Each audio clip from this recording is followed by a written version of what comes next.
Yo, salut les Mugi, voilà, c'est Chapeau de Page, j'espère que vous allez bien, on se retrouve aujourd'hui pour la review de l'épisode 45 de Dragon Ball Super, Dragon Ball Super, voilà. Et en plus, il y avait justement, il y a le chapitre 12 qui est sorti il n'y a pas très très longtemps, donc si vous voulez continuer de suivre en parallèle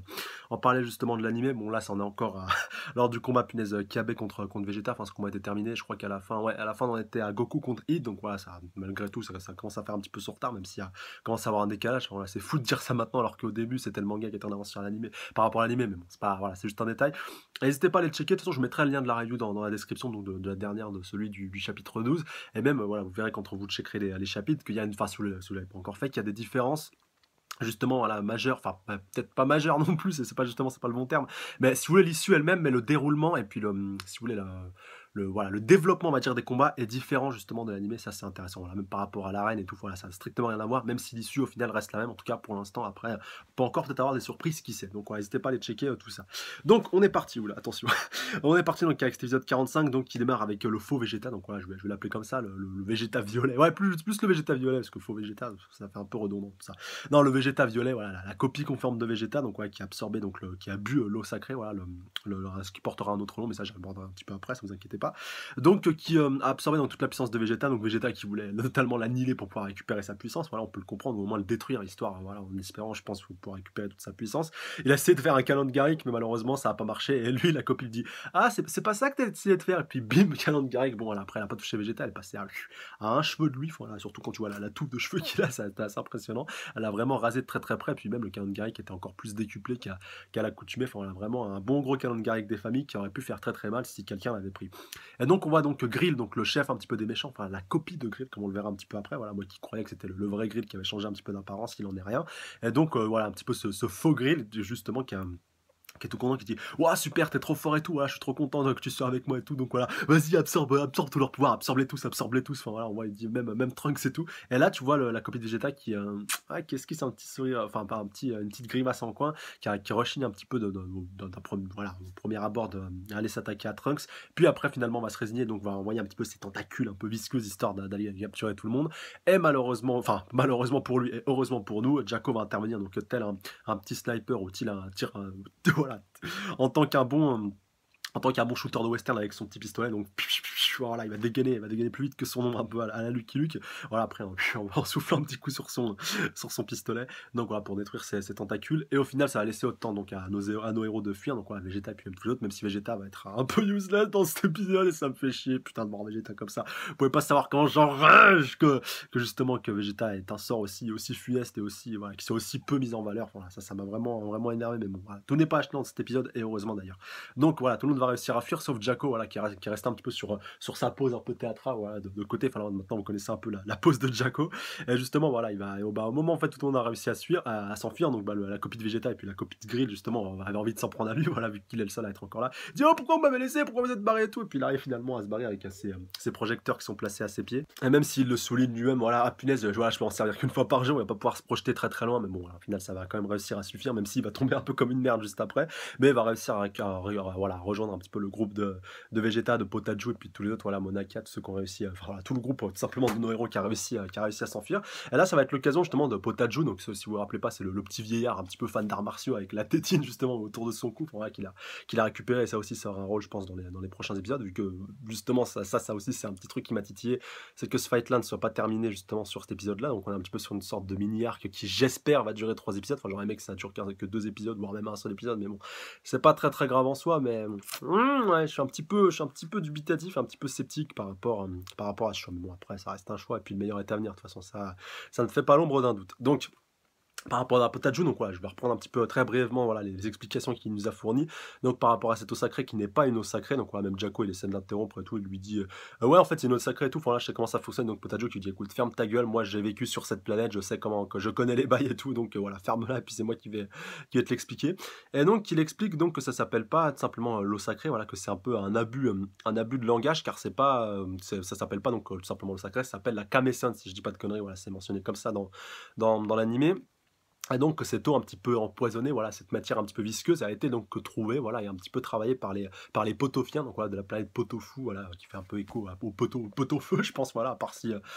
en japonais ça se prononce pas du tout comme ça, enfin, voilà, bien entendu on pense directement à ça. Et donc les Potofiens, voilà, l'ont un petit peu cultivé au fil des années, voilà, pour un petit peu pour s'en servir, vu qu'ils savaient que ça avait la capacité donc de faire décupler la puissance des personnes, mais ils ne connaissaient pas donc un petit peu le revers de la médaille, c'est que la matière visqueuse, un petit peu, voilà, la Kamesson voulait devenir toujours plus puissante, et qu'au fur et à mesure qu'elle absorbait de la puissance, voilà, elle en voulait un petit peu toujours plus, toujours plus, toujours plus, toujours plus, toujours plus, et donc à absorber, voilà, toujours plus de puissance des créatures, voilà, qu'elle ciblait, voilà, on va dire un petit peu des guerriers qu'elle ciblait. Et justement, là où son pouvoir est complètement cheaté, c'est qu'après avoir absorbé la puissance de la dite personne, la personne meurt au bout de 3 à 5 minutes. Donc voilà, là aussi un peu de l'abus de langage, parce que Vegeta, ça va bientôt faire plus d'une heure qu'il est un petit peu, qu'il s'est fait absorber. Donc voilà, déjà toute la durée de cet épisode, plus la fin de l'épisode précédent, plus l'épisode prochain, où voilà, bon, ça va encore vu qu'il y aura le fight entre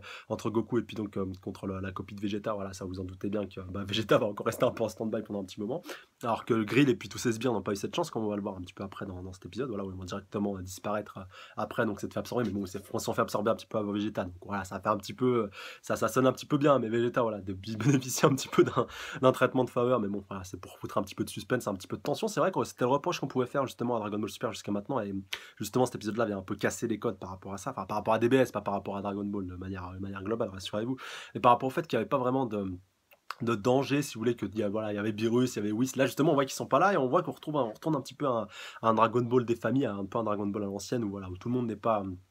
tout le monde n'est pas beau, tout le monde n'est pas gentil. Là où il n'y a pas Beerus, il n'y a pas Whis pour venir nous sauver la mise. Et donc là, on reçoit quand même une petite once de danger, une petite once de tension, même si voilà, je pense que la logique voudrait que ça se passe comme ça, même si je sais pas, voilà, même dans la preview, c'est pas montré, mais que Vegeta voilà, s'en sorte. Et quand bien même il mourrait, voilà, tu te resserres un petit coup de Dragon Ball, voilà, basta, et puis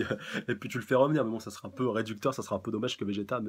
meure comme une merde. Enfin, voilà, et surtout il est mort moins de fois que Goku, mais bon, voilà, ça serait un petit peu, ça ferait un petit peu grincer les dents. J'espère quand même que ça se passera pas, mais bon, je m'en fais pas trop. Et donc, pour revenir à la Kamesson, justement, qui est donc voilà, cette matière un petit peu visqueuse, donc les Potofiens, donc voilà, qui ont pris conscience quand même de la menace et qui ont vu l'influence grandissante, surtout que la Kamesson avait pour effet d'absorber encore plus de puissance, et puis surtout de se diviser, voilà, de se dispatcher, se diviser en plusieurs entités pour absorber plusieurs guerriers et pour former une véritable armée, tout simplement, de monstres un petit peu visqueux, voilà, un petit peu des copies, voilà, de monstres encore plus puissants, voilà, vu qu'elle décuple la puissance de celui qui l'ingurgite et qui l'absorbe, voilà, qui l'enveloppe de manière générale.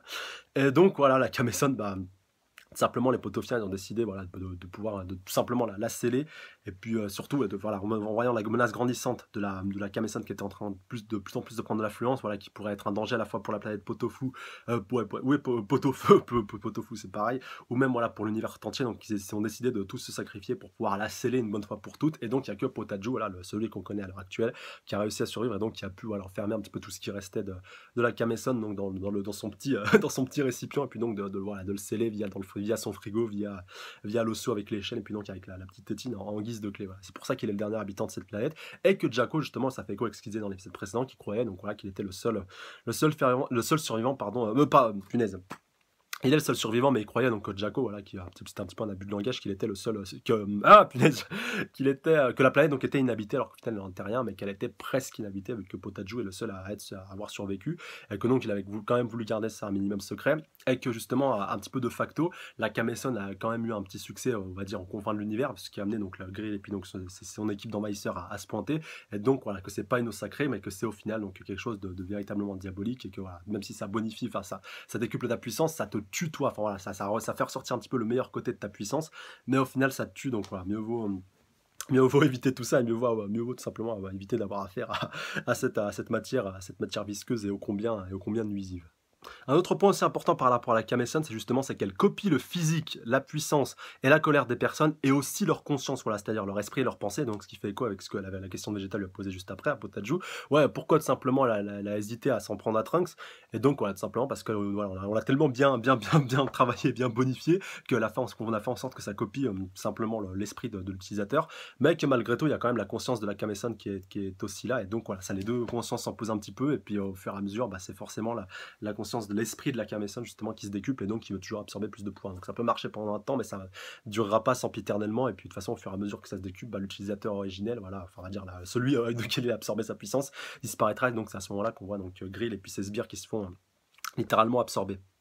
et donc disparaissent, voilà, comme on a pu le voir avec Grill et puis donc tous ces sbires. Donc Jacko, là, qui va avoir un peu qui va avoir le petit échec par rapport à sa mission, vu que Grill et puis tous ces sbires, voilà, qu'il devait capturer ont été ont disparu, voilà, surtout qu'ils étaient complètement useless, donc c'est dommage, voilà, qu'au final ça soit pas resté comme ça, mais bon, voilà, ça présente un petit peu l'enjeu. Et justement, Potachu, voilà, qui est tout fier là d'être le survivant, et puis dit que ça fait 100 ans et tout que je protège le sceau, donc voilà, je suis trop fier, je suis content et tout. Et puis Vegeta qui dit ouais, calme-toi, mais t'as quand même échoué, voilà, vu que le sceau a été rompu et tout, donc voilà, ce qu'il a fait un petit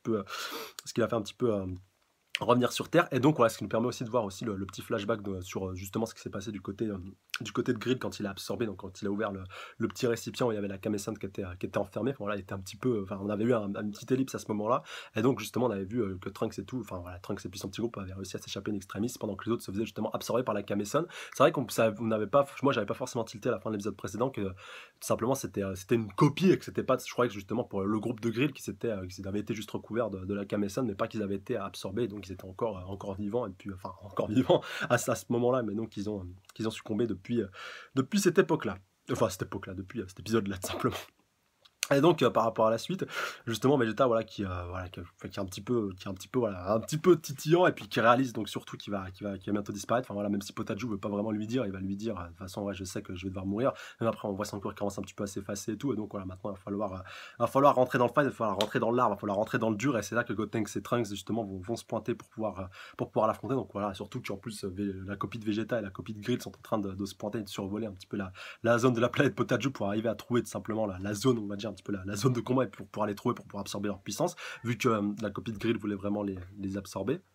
Et surtout, voilà, le point le plus important, bien entendu, que que Potachu justement précise, que pour pouvoir annuler justement cette mort, et ben, il faut vaincre tout simplement la copie, donc ici en l'occurrence donc la copie de Vegeta. Et donc c'est pour ça que Gotenks voilà, va se pointer, enfin Goten et puis Trunks vont fusionner pour pouvoir tenter de le vaincre. Donc ils vont d'abord essayer de le vaincre en mode normal, après en mode Super Saiyajin 3, on voit que ça va être un peu laborieux avec les différentes techniques. Puis même Vegeta Punaise qui dit, mais c'est donc le vrai, qui dit c'est quoi ces techniques d'enfant et tout, enfin voilà, vous pouvez vraiment rien faire. Et puis Vegeta, il doit être, même s'il le montre pas trop, ça aussi c'est un petit peu dommage le choix de l'auteur, voilà, par rapport à ça, de pas l'avoir montré qu'il était frustré de ne pas pouvoir se battre contre sa propre copie pour pouvoir récupérer sa puissance. Au final même il va même en être très fier. Donc ça aussi ça m'a pas mal fait marrer. Et puis donc tout simplement, contre Gotenks, ça va pas trop suffire pour l'instant. Et là, justement, la transition va être faite directement vers Goku, donc il continue de s'entraîner chez Maître Kaio. Donc voilà, avec ses Kamehameha qui volent dans tous les sens, puis donc qui font le tour de la planète qui est toute petite, hein, je rappelle, la planète de Kaio pour se les encaisser. Donc après, on voit qu'il va s'arrêter pour aller bouffer, justement, que Kaio et puis Goku vont percevoir donc le ki de Gotenks et puis justement de Vegeta, voilà, vu que maintenant c'est sa copie qui s'en sert. Donc il se dit putain, pourquoi ils sont en train de se battre et tout. Et donc Goku, voilà, qui va réussir à se téléporter, et juste avant que Gotenks se fasse avoir, enfin je crois qu'à ce moment-là, la fusion avait été dissipée. Justement, Goku qui a réussi à se pointer in extremis pour pouvoir arriver à bloquer donc la copie de Vegeta. Et donc le fight entre les deux qui va se déclencher, même si ça va pas être pour tout de suite. Et là j'ai beaucoup aimé Vegeta qui lui dit écoute Kakaroto, donc voilà, faut que tu essaies de le battre, il a ma puissance, donc voilà, mais t'arriveras pas à le battre parce que c'est moi en fait en plus puissant, tu vois, le mec il est fier, mais au final c'est pas son vrai corps. Et ça m'a un peu énervé par rapport à Vegeta. Bon, on peut bien sûr, voilà, un petit peu titiller par rapport à ce petit point, comme quoi il serait fier que ce soit lui tout simplement plus fort, mais c'est pas toi tout simplement, c'est pas ton corps, c'est pas toi qui est en train de combattre, c'est un autre qui est en train de combattre, même si c'est toi, mais c'est toi, mais c'est pas toi. Enfin, voilà, vous voyez un petit peu la nuance, c'est ça qui m'a un petit peu énervé, que Vegeta soit aussi défaitiste, donc tout simplement qui déclare qui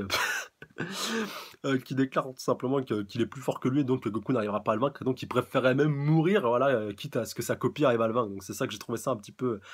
abusé, et ce qui m'étonne un petit peu de Vegeta. Enfin, voilà, pour moi, le vrai Vegeta des bails, le vrai Vegeta des familles, c'est pas ça, et pour moi ils ont un petit peu modifié son caractère et sa personnalité. Enfin, dites-moi vous avez dans les commentaires par rapport à tout ça, les vrais fans de Vegeta de la première heure, les purs et durs. Dites-moi, est-ce que pour vous, le vrai Vegeta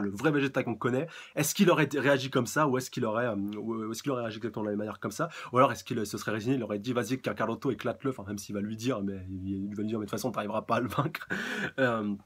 Ou est-ce que voilà, il se serait vraiment battu et tout, et il aurait tout fait pour essayer de récupérer sa puissance en allant combattre auprès de Goku, justement. Voilà, ça aurait été intéressant à voir, et puis à être mis en scène, parce que là Vegeta il est encore un peu plus réduit, et c'est ça qui m'énerve, parce qu'il aurait très largement pu le vaincre dès le début si c'était pas fait absorber. Puis ça aurait pu être le même cas justement si Goku était arrivé en premier, ça fait un peu écho à ce que je disais dans la review précédente. Mais voilà, c'est le petit point qui m'énerve un petit peu qui me titille vraiment. Et voilà, je suis un petit peu dégoûté par rapport à ça, mais bon, après ça peut expliquer par rapport au combat contre Gotenks, même si la copie de Vegeta ne s'est pas servie du Super Saiyajin Blue ou autre, il a absorbé toute la puissance de Vegeta. La puissance de Vegeta, voilà, maintenant qu'il a liquidé Dieu, c'est d'un tout autre level, même si la copie ne peut pas se transformer, puis même ça n'aurait aucun intérêt de la transformer, de toute façon, ça, c'est pas logique au final. Mais que voilà, en tout cas, pour moi, c'est quand même logique que la copie ait réussi à vaincre aussi facilement Gotenks et Trunks s'il a vraiment absorbé la puissance du dit Vegeta, voilà, qui a vraiment absorbé sa puissance. Pour ceux voilà, qui pourraient se poser la question, parce que c'est vrai que quand j'ai regardé l'épisode, je me suis posé la question, je me suis dit, ouais, c'était pas, au premier coup d'œil, hein, je trouvais que c'était pas trop crédible par rapport à ça. Après, je me suis dit, ouais, mais après, de toute façon, c'est logique, vu que la copie a réussi à absorber tout simplement toute la puissance de Vegeta, donc c'est normal qu'il arrive à la restituer, qu'il arrive à vaincre Gotenks et Trunks, et même au final, que l'inverse aurait été surprenant et un peu désolant pour ce pauvre Vegeta qui aurait été encore un peu plus réduit au ras des pâquerettes. Voilà, c'est ça qui m'énerve par rapport à Vegeta, par rapport à son traitement, et voilà, enfin, je suis un petit peu déçu par rapport à ça. Et donc voilà, par rapport à Goku quand il s'est pointé, donc il comprend pas qui est le vrai Vegeta, donc entre la copie et puis donc l'original qui est en train de disparaître, qui est en train de s'effacer, il dit ah c'est qui le vrai machin et tout. Enfin voilà, lequel est le vrai, lequel me parle. Et j'ai beaucoup aimé Monaka aussi, voilà, qui est encore présent. Et puis donc qui va être encore une fois la source de motivation de Goku, vu qu'il a toujours pas réalisé qu'il était complètement nul et complètement useless. Il dit ah Monaka est là, donc voilà, je vais devoir quand même me donner à fond, me donner à 200%. Voilà, pour Monaka, je vais devoir attention, je vais devoir me donner vraiment à fond pour pouvoir arriver à le vaincre. Et ça franchement c'est pas mal, et donc il s'apprête à se battre, et donc l'épisode qui se termine là-dessus, donc sur l'affrontement qui va bientôt avoir lieu entre ce cher Vegeta et puis donc ce cher ce cher Monaka, cette chère copie de Vegeta, tout en sachant justement que voilà, la copie de Vegeta, elle a un moment, voilà, t'avais, comment il s'appelle, la copie de Grill qui disait ouais vas-y absorbe-le, absorbe-le, on voit même qu'à un moment il essaie de le contrôler, de prendre le contrôle de son corps, et que justement la copie de Vegeta arrive à prendre un petit peu le dessus sur ça, donc on voit vraiment que sa conscience est toujours présente et qu'elle va justement foutre un violent coup de poing à Grill, et justement Grill qui est projeté pas mal au loin, donc voilà, en plus on voit qu'il a justement la Kame-sen originelle, vu qu'on voit là, il a le saut au niveau du bide, même s'il se fait projeter et tout, je crois pas qu'il se fasse complètement détruire et annihiler, donc pour moi il est un petit peu en stand-by, donc c'est pas du spoil, hein, on le voit pas dans la preview, mais je pense qu'il fera quand même son retour dans le prochain épisode et qu'il aura aussi son rôle à jouer, peut-être quand Vegeta sera au plus mal et qu'il va peut-être l'absorber en vue d'un autre gros combat. Enfin voilà, qui sait, c'est pas tout à fait impossible, mais ça sera assez intéressant donc de voir comment tout ça sera mis en scène, vu que pour moi on n'a pas encore tout à fait fini avec ce fameux Grill qui au final est plus lui le principal antagoniste avec la Kame-sen, qui est le principal antagoniste justement de ce mini arc, donc j'ai hâte de voir ça aussi quand tout ça sera mis en place. Enfin, même si c'est plus Grill, ça va dire que sa conscience, mais que le corps originel a quand même aussi été détruit et puis mis en lambeaux. Donc voilà, ça aussi c'est important, tout ça, de mettre tous ces éléments-là en corrélation et puis en lien entre eux. Donc voilà, tout ça, faudra bien l'observer dans le prochain épisode. Enfin, j'espère que ça ne durera pas encore un autre épisode derrière, ça sera un peu too much, mais voilà, tout ça, faudra le surveiller là aussi de très très près. Et donc voilà, donc l'épisode qui se termine là-dessus. Donc voilà, la preview, bon, c'est pas du spoil, de toute façon, ce sera juste la continuité du combat. Donc en plus, surtout qu'on va pas, non, je crois pas qu'on voit grand chose de plus, voilà, hormis le combat qui va redoubler d'intensité, donc voilà, ça aussi ce sera assez intéressant à aborder. Et puis donc voilà, par rapport à cette copie de Vegeta, donc qui est vraiment une quasi copie conforme donc de l'originel, enfin voilà, je dis quasi parce qu'il y a 2-3 petits points qui diffèrent un petit peu, mais voilà, au moins qu'il a réussi tout simplement à se rebiffer contre celui qui voulait un petit peu le contrôler, et que maintenant voilà, il va pouvoir se comporter vraiment, et puis enfin se battre vraiment tel quel comme il le veut, et comme l'aurait fait je pense l'originel, même si c'est pas l'originel, c'est ça qui me fait un petit peu chier et tout. Enfin, voilà, vous m'avez compris en tant que gros fanboy de Vegeta, et je m'en excuse si je vous ai un petit peu saoulé par rapport à ce point-là dans cette review. Voilà, je pense que j'ai fait à peu près le tour par rapport à cet épisode, donc encore une fois laissez-moi vous donner dans les commentaires par rapport à tout ça. Est-ce que ce combat vous a plu? Est-ce que le déroulement de cet épisode vous a plu? Est-ce que vous trouvez que ça traîne un peu trop en longueur, ou que vous auriez aimé justement que le combat soit plié dans ce combat-là? Mais bon, c'est vrai que c'était un petit peu nécessaire pour qu'on ait l'explication par rapport à la Kame-sen et par rapport justement à ses propriétés, par rapport à ses origines et tout ça, voilà, qu'on en apprenne un petit peu plus, même si voilà, au final, genre, on aurait plus aimé voir un peu plus de fight. Voilà, c'était plus dans l'explication, et on aura du bon gros fight des familles dans le prochain épisode, et ça au final ça fait toujours plaisir, comme toujours. Donc voilà, n'hésitez pas à laisser un petit pouce bleu, commenter, partager, surtout vous abonner à la chaîne si pas déjà fait pour plus de reviews. N'hésitez pas à checker la page Facebook, le lien est dans la description, et surtout voilà, à me laisser vos avis dans les commentaires par rapport à tout ça, par rapport à cet épisode, par rapport au traitement, et surtout par rapport à la suite. Voilà, quelles sont vos attentes par rapport au prochain épisode, et surtout par rapport au prochain arc. Attention, sans spoiler, attention. Donc voilà, mais ça on verra de toute façon dans le prochain épisode, vu que logiquement ce mini arc devrait se terminer, et donc on devrait peut-être avoir l'ouverture vers un prochain arc, donc on en parlera je pense plus justement dans les commentaires dans la fin, dans la review donc de la semaine prochaine. Voilà, donc d'ici là, laissez-moi vos commentaires pour qu'on puisse échanger par rapport à tout ça, et puis surtout prenez soin de vous jusqu'à la semaine prochaine, et je vous embrasse très très fort. Merci à vous les abonnés d'être toujours aussi nombreux et toujours aussi actifs, justement je vous kiffe et je vous réembrasse, et sur ce je vous dis à la semaine prochaine, prenez soin de vous, salut à tous, sayonara.